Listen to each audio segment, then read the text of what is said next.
गुरुर्ब्रह्मा गुरुर्विष्णु गुरुर्देवो महेश्वराय गुरुर्साक्षात् परब्रह्म तस्मै श्री गुरुवे नमः। तस्मै श्री गुरुवे नमः। अथ ऋषि पंचमी व्रत कथा। राजा शुताश्व ने कहा कि हे पितामह, मुझे ऐसा व्रत बतलाइए जिससे समस्त पापों का नाश होवे। तब ब्रह्मा जी ने कहा, राजन, मैं तुम्हें उस व्रत को बतलाता हूँ जिसमें समस्त पाप विनाश को प्राप्त हो जाते हैं।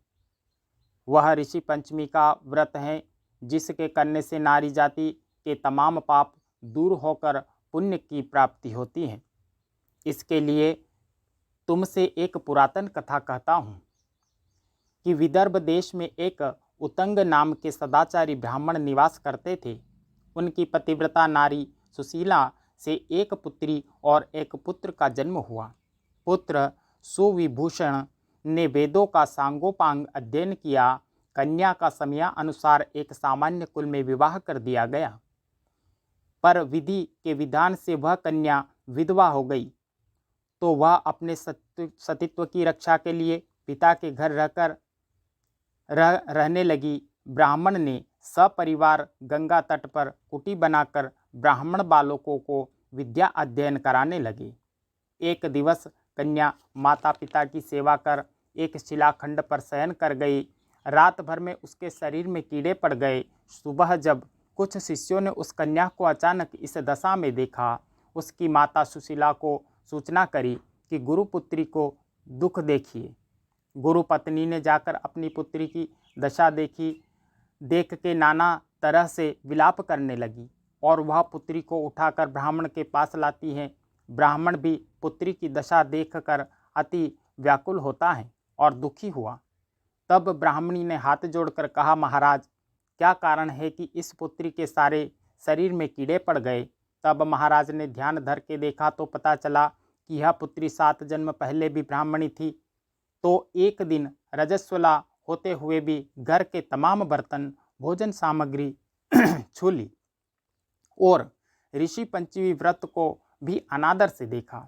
उसी दोष के कारण इस पुत्री के शरीर में कीड़े पड़ गए, क्योंकि रजस्वला नारी प्रथम दिन चांडालिनी के बराबर होती है और दूसरे दिन ब्रह्मघातिनी के बराबर होती है। तीसरे दिन धोबिनी के समान शास्त्र की दृष्टि में मानी जाती है।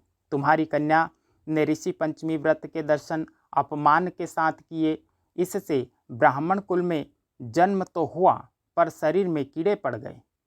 तब सुशीला ने कहा कि महाराज, ऐसे उत्तम व्रत को आप विधि के साथ वर्णन करें जिससे संसार के प्राणी मात्र इस व्रत से लाभ उठा सके। ब्राह्मण बोले कि हे सहधर्मिणी, यह व्रत भाद्र मास की शुक्ल पक्ष की पंचमी तिथि को धारण किया जाता है। पंचमी तिथि के दिन सुंदर नदी में स्नान कर व्रत धारण कर सायंकाल सप्त ऋषियों का पूजन विधान से करना चाहिए। भूमि को गौ के गोबर से लीप के उस पर अष्टकमल दल बनाकर नीचे लिखे सप्त ऋषियों की स्थापना कर प्रार्थना करनी चाहिए। महर्षि कश्यप, अत्रि, भरद्वाज, विश्वामित्र, गौतम, जमदग्नि, वशिष्ठ महर्षि की स्थापना कर आचमन, स्नान, चंदन, फूल, दीप, धूप, नैवेद्य आदि से पूजन कर व्रत सफल की कामना करनी चाहिए। इस व्रत को करके उद्यापन की विधि भी करना चाहिए। चतुर्थी के दिन एक बार भोजन करके पंचमी के दिन व्रत आरंभ करें। सुबह नदी या जलाशय में स्नान करके गोबर से लीप करके सर्वतोभद्र चक्र बना के उस पर कमल कलश स्थापित करें। कलश के कंठ में नया वस्त्र बांधे, पूजा सामग्री एकत्र कर अष्टकमल दल पर सप्त ऋषियों की स्वर्ण प्रतिमा स्थापित करें। फिर षोडशोपचार से पूजन कर रात्रि को पुराणों का वर्णन करें। फिर सुबह ब्राह्मण भोजन दक्षिणा देकर संतुष्ट करे। इस प्रकार इस व्रत का उद्यापन करने से नारी सुंदर रूप लावण्यवती को प्राप्त होकर सौभाग्यवती होकर धन पुत्र से संतुष्ट हो अजय उत्तम गति को प्राप्त होती है। अत श्री ऋषि पंचमी व्रत की दूसरी कथा भविष्य पुराण में इसी प्रकार आती है कि एक बार महाराज श्री कृष्ण से महाराज युधिष्ठिर ने कहा कि वह कौन सी पंचमी है जिसके करने से नारी जाति दोषों से मुक्त हो जाती है, महत्व पुण्य को प्राप्त होती है। आप मुझे संक्षेप में श्रवण कराइए। भगवान श्री कृष्ण जी कहते हैं कि राजन, भाद्रपद शुक्ल पक्ष की पंचमी तिथि को ऋषि का व्रत करने से रजस्वला से मुक्ति प्राप्त होती है, क्योंकि जब इंद्र ने वृत्तासुर को मारा था तब ब्रह्म हत्या का एक भाग नारी के रज में, दूसरा नदी के फैन में, तीसरा भाग पर्वतों में, चौथा भाग अग्नि के प्रथम ज्वाला में विभक्त किया गया था। इससे हर वर्ण जाति की नारी को रजस्वला होने पर प्रथम दिन चांडालिनी, दूसरे दिन ब्रह्मघातिनी और तीसरे दिन धोबिनी माफिक दोष लगता है।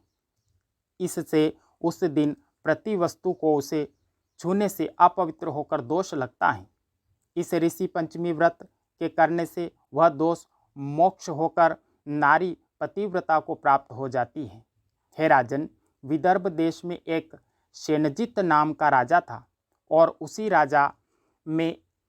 राज में एक सुमित्र नाम का ब्राह्मण था।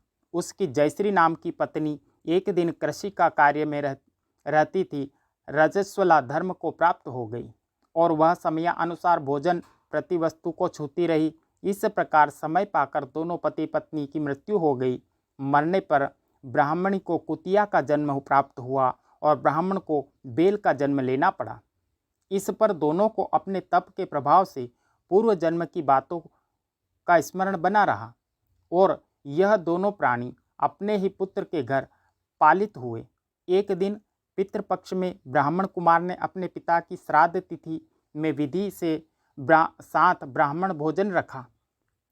अपनी पत्नी को स्वादिष्ट पकवान बनाने की आज्ञा दी। इधर ब्राह्मण पतोहू ने विविध पकवान, खीर आदि बनाकर तैयार किए।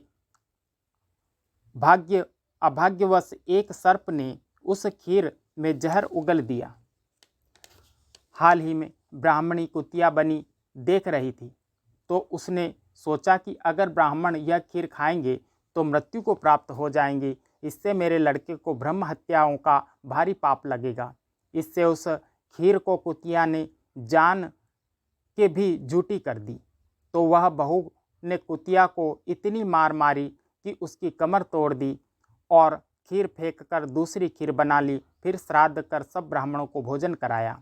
रात को कुतिया ने जाकर अपने पूर्व के पति बेल से दिन की होने वाली सारी घटना बताई तो बेल बोला कि प्रिय, तुम्हारे ही पाप के संसर्ग से आज मुझे बेल बनना पड़ा और आज मेरे लड़के ने दिन भर मुंह बांधकर जोता और अभी तक एक मुट्ठी घास भी नहीं डाली। यह सारी बातें छुपा हुआ ब्राह्मण बालक भी सुनता रहा, जिससे वह बड़ा दुखी हुआ और माता पिता दोनों को भोजन देकर वह रंज के वन में चला गया। उधर ऋषियों को उसने दंडवत करके पूछा कि महाराज, मेरे माता पिता कुतिया और बेल योनि में है, वह किस प्रकार इस योनि से छुटकारा पा सकेंगे? तो ऋषियों ने बताया कि तुम्हारे माता पिता ने रजो धर्म दोष से कुतिया और बेल का जन्म पाया है। इससे तुम घर जाकर विधि से उत्तम ऋषि पंचमी व्रत को करके उनका फल अपने माता पिता को समर्पित करो, जिससे वह इस योनि से मुक्त होकर स्वर्ग प्राप्त करें। मुनियों से विधि सुनकर ब्राह्मण पुत्र ने घर आकर विधि के साथ सर्वांग सहित भाद्रपद शुक्ल पक्ष की पंचमी तिथि को ऋषि पंचमी व्रत को किया और श्रद्धा से उस व्रत का फल अपने माता पिता को समर्पित कर दिया, जिसके प्रभाव से वह इस क्रूर योनि से छूटकर दिव्य देव विमान पर आरूढ़ हो स्वर्ग को प्राप्त हुए। हे राजन, जो नर व नारी इस व्रत को विधि के साथ करती हैं, हे राजन, जो नारी इस व्रत को विधि के साथ करती है, श्रद्धा से सप्त ऋषियों का पूजन करती है, वह नारी भयंकर रजस्वला दोष से छूटकर शीघ्र ही धन पुत्र पौत्र आदि के सौभाग्य रूप को पाती है। इस व्रत को करना नारी जाति का मुख्य कर्तव्य है। इससे मन तन आदि के दोष से मुक्त होते हैं।